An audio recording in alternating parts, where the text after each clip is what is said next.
I am running into lighting issues here.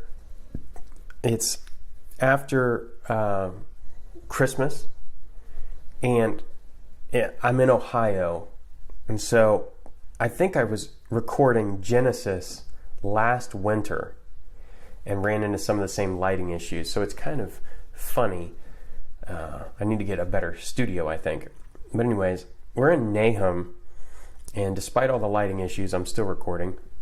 And Nahum points out what seems like a very harsh penalty for one person can be comfort and justice for the victim of that person. So it also points out that Israel's evil didn't justify Assyria's evil, or vice versa, that all evil eventually will be dealt with. I think this is important to keep in mind because we live in a world that's incredibly divided, increasingly divisive, that people want to pick sides, and then whatever side they pick, there's no wrong that that side can do. Take, for instance, Christians. Well, some Christians have taken the side that Christian nationalism is the worst thing ever.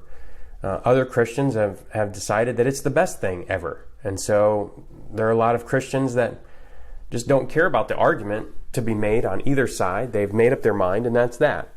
And whether right or wrong for them, it's still divisive. To not be able to have conversations, I think, is missing the point. Nobody's side is correct 100% of the time. We can all learn something, and we can all advance the conversation, even if we are right or correct or whatever that looks like.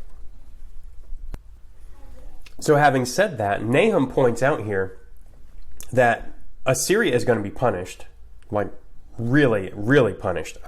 Some of the language is pretty intense.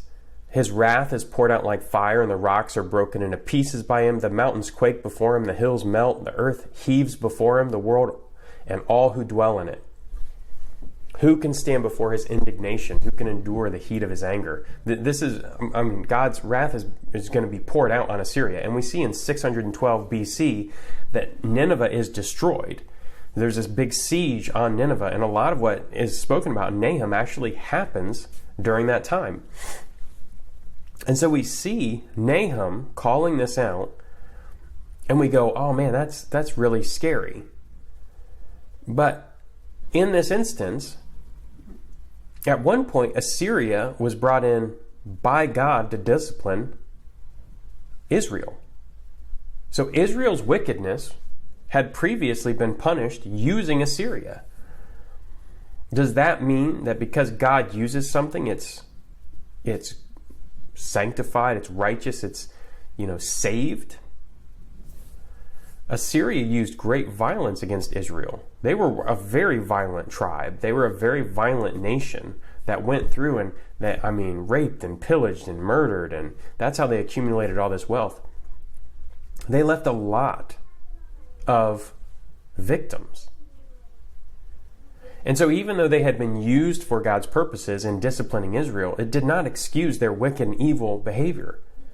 And I think this is an example of how God uses all of our actions for his sovereign will, his sovereign plan. He knows what people are going to do, even though we have the ability to take responsibility and do those things. Assyrians chose to do these things, and because of that, they eventually were punished. And that punishment became a great comfort to Israel and Judah. The fact that Assyria went through and was punished for the wicked that they had done. At the time, Israel and Judah were doing all kinds of wicked things. But it was a grace that God gave them to discipline them, to bring them back to himself. And so, I think one of the key things here is that this harsh penalty really showed compassion for the victims of people that were the ongoing target of Assyrian hostility. And as well as points out that in the Bible, there are really very few heroes. Even God's chosen people, Israel, made massive mistakes. And so I think it's humble of them to take the position that we're going to write history and not rewrite history. We're actually going to show both sides. Israel themselves were very sinful and wicked and turned away from God. They committed the same types of sins, idolatry and violence, and as other nations did. And they were punished for it. But I think the thing to take away from this is that personal responsibility is a real thing, that we're supposed to clean up ourselves before we clean up the world, that we're not supposed to use horrible, ungodly tactics in the world. We're supposed to have integrity. We're supposed to live as righteously as we can, try to abide by God's law and the ordered way that He created things, and that one evil doesn't justify another, that we're all ultimately called to live up to God's standards and not the world's by any means. So I think this is kind of a complex issue, and I really liked exploring that a little bit, but it struck me that it was weird that Nahum's name meant comfort, but the whole book is about destruction. I think that it's pointing to the fact that, and this is where it gets really tricky, because vengeance or revenge is not the same as God's justice. And we think that revenge will make us feel better, but ultimately God has the bigger view, the view of eternal justice, of cosmic justice. And ultimately, we don't have that view.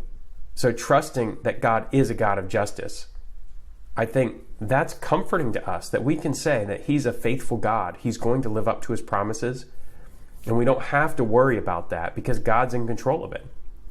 We don't have to worry about vengeance or revenge. We can leave it to God. That can be very difficult.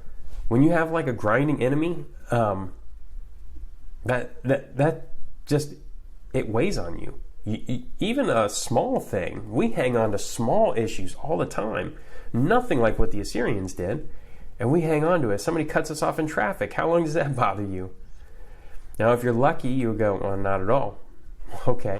It bothers me sometimes. It still does. There's lots of little things like that can add up.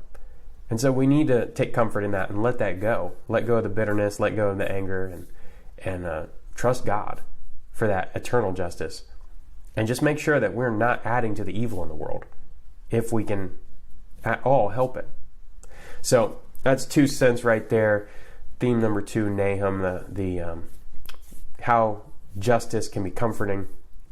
You can really chew on that one for a long time. I know I didn't even scratch the surface on that one. So put down in the comments something you think about justice and comfort, how those two things play together, or if that you don't see that theme, or you know where you saw it in Nahum. Let me know.